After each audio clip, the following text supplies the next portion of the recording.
Bueno, les quiero dar bienvenida al primer módulo de cefalea. Vamos a tratar generalidades y diagnóstico. Este primer video va a estar enfocado sobre el abordaje de la cefalea, cómo se enfoca, cuáles pueden ser los signos de bandera roja. Y finalmente vamos a acabar con fisiopatología general y hablar algo en particular de la migraña. Entonces hablando de definiciones, la cefalea es cualquier sensación de dolor en cualquier parte de la cabeza. En cambio, cefalalgia se refiere a una cefalea más punzante, súbita y de menor duración como las trigémina autonómicas, mientras que cuando hablamos de neuralgia, hablamos de un dolor urente, generalmente tipo ardor, quemazón, en la distribución de un nervio sensitivo como puede ser el trigémino. Ahora bien, ¿por qué es importante hablar de cefalea? Definitivamente es top 5 de consulta en urgencias.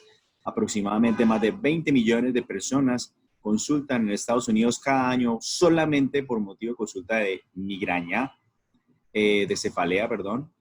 El 80 al 90% de las cefaleas son primarias afortunadamente, pero hasta un 16% pueden ser secundarias y de ese porcentaje, afortunadamente, menos del 5% requieren alguna intervención. Sin embargo, estas cefaleas no se nos pueden escapar. Definitivamente lo que nos da de comer a los neurólogos, porque la cefalea más o menos abarca el 30 al 40% de la consulta general de neurología. Y lo más importante de la cefalea, que es top 5 también en incapacidad escolar y laboral. Por ende, existen unos costos directos e indirectos bastante elevados alrededor de la cefalea. Ahora bien, en Colombia se dice que más o menos del 3.2 al 9.8 de personas pueden presentar criterios de migraña. Una relación mujer a hombre mayor en mujer 3:1. Es decir, que más o menos 3 millones de colombianos van a tener algún tipo de, o reúnen criterios de migraña. Afortunadamente, la mayoría son migrañas infrecuentes, incluso nunca llegan a consultar a medicina. Pero de ellas, el 30% tienen episodios frecuentes y hasta el 5% son menores de 5 años. Por ende, la cefalea es un síntoma que hay que aprender a manejar. Como la cefalea es un síntoma, yo tengo que preguntar ese síntoma porque si no, no voy a poder dirigir el diagnóstico del paciente. Yo tengo un paciente con cefalea, debo indagar sobre su intensidad, su duración, qué la genera, dónde está el dolor de cabeza, cómo progresa, la frecuencia de presentación, qué signos o síntomas están asociados a ese tipo de cefalea, qué la mejora y cómo es el tipo de dolor, es decir, si es pulsátil, opresiva, punzante, ardor. Bueno, el papiro de Evers es el documento médico más antiguo. Desde allí incluso ya se daban algunas terapéuticas relacionadas con la cefalea. Ahora, cuando tenemos cefalea, nosotros queremos saber si nuestra cefalea es primaria o nuestra cefalea es secundaria, ¿cierto? La más importante, la más frecuente de las primarias es la migraña y la más frecuente de las secundarias es la generada por abuso de analgésicos. Sin embargo, para poder discernir entre ellas dos, requiero hacer una indagación adicional y no solamente preguntar en síntomas. Ahora, la pregunta es, ¿por qué duele la cabeza? Ustedes saben que el cerebro no duele, es algo que se aprende en las clases básicas de neuroanatomía. Entonces, lo que duele realmente es la transmisión que se da entre la dura madre en algunos segmentos y la pía madre, por ejemplo, 2 centímetros proximal a la arteria cerebral anterior y la arteria cerebral media, y toda la porción intracraneal de la arteria carótida interna, y también todo lo que tiene que ver con las arterias cerebrales, los senos venosos y los senos pardos. Todas las estructuras van a transmitir el dolor hacia el centro o el complejo cervical, que es el complejo más importante que explica la cefalea.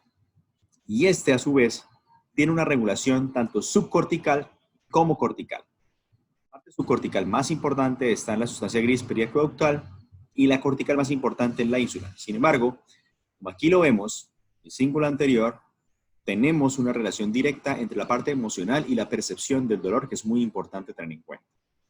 Ahora bien, ¿por qué es importante hablar de las meninges? Porque esto explica por qué la vasodilatación es muy importante. La vasodilatación va a hacer que las meninges se distiendan y esto genere una transmisión del dolor. Eso es lo que activa finalmente el complejo trigémino cervical, que lo tenemos aquí representado en el tallo cerebral. Una de las pinturas más famosas de Headache, donde muestra cuáles pueden ser los tipos de dolor de cabeza.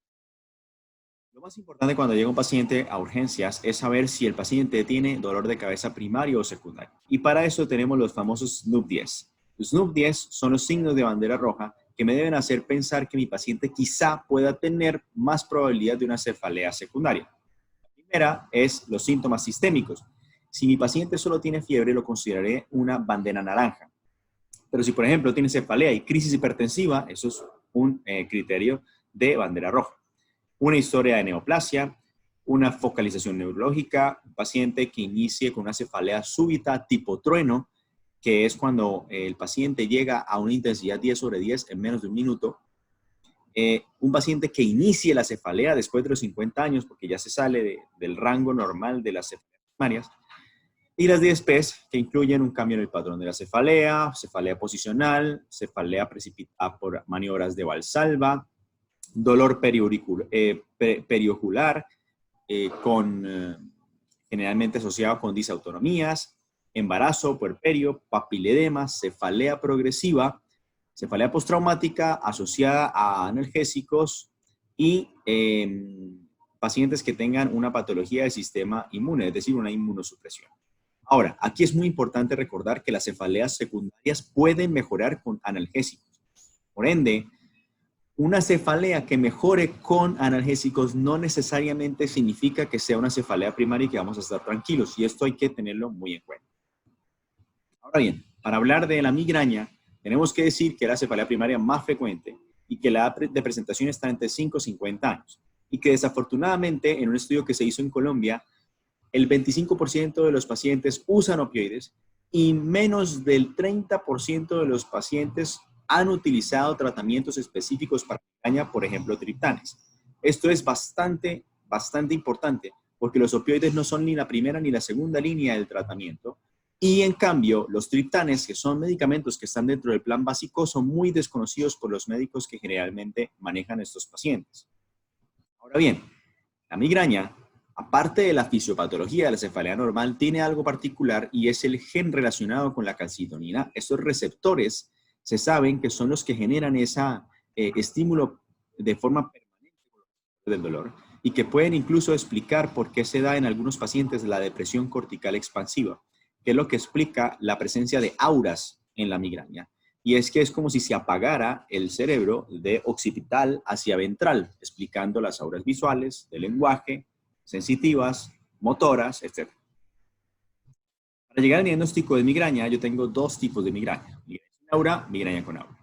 Cuando hablamos de migraña sin aura, debo de tener al menos 5 episodios de 4 a 72 horas de duración que cumplan el criterio PUMA, al menos 2 de ellos, ¿cierto? Pulsátil, unilateral, moderada, severo y que aumente con el ejercicio o que se atenúe con el reposo. Y acompañado de uno de los siguientes, que es náuseas, vómito o fotofobia, fonofobia. Si mi paciente tiene aura, yo debo tener al menos 2 auras que cumplan con 3 de los 6 criterios de aura. Recuerde que las auras pueden ser típicas o atípicas. Las auras atípicas, siempre hay que pensar en una cefalea secundaria. La verdad, siempre que hay un paciente con cefalea migrañosa con aura, hay que hacer una imagen. De los criterios para el aura, tenemos que el aura debe expresarse en más de 5 minutos, puede tener 2 o más auras en sucesión, debe durar 5 a 60 minutos. Esto es muy importante porque un aura que dure más de 60 minutos es una aura prolongada y debe sospecharse lesión cerebral aguda. Al menos una de ellas tiene que ser unilateral, al menos una tiene que ser positiva, por ejemplo, fosfenos, y acompañada o seguida de la cefalea. Es decir, el aura tiene que tener una relación con la cefalea. No pueden estar muy separadas en el tiempo, evidente. Una gráfica bastante ilustrativa de lo que percibe una persona con migraña, el aura visual, cómo se le va borrando el hemicampo hasta que queda, pues, básicamente ciego, ¿sí? Por unos minutos. Ahora, ya hace mucho tiempo sabemos que la migraña no es solamente dolor. Los pacientes con migraña tienen síntomas antes de la cefalea. ¿Qué pueden tener? Pueden tener cambios cognitivos, emocionales, fatiga, pueden tener sed, sueño, hambre, bostezo, pueden tener sensación de rigidez nucal, fotofobia, fonofobia, osmofobia y náuseas. Y estamos hablando de los periodos sin cefalea. pero como si fuera poco, también pueden tener síntomas después de las crisis de cefalea. Entonces, el paciente ya la crisis le pasó, pero el paciente se siente lábil, se siente inatento, irritable, puede tener náuseas, puede tener muchos trastornos gastrointestinales que son muy frecuentes en migraña, fatiga, retención urinaria, polacuria o incluso fenómenos sensitivos como disestesias, ¿cierto? Por ejemplo, pullitas o hormigueo en alguna parte, fotofobia, fonofobia y alteraciones en el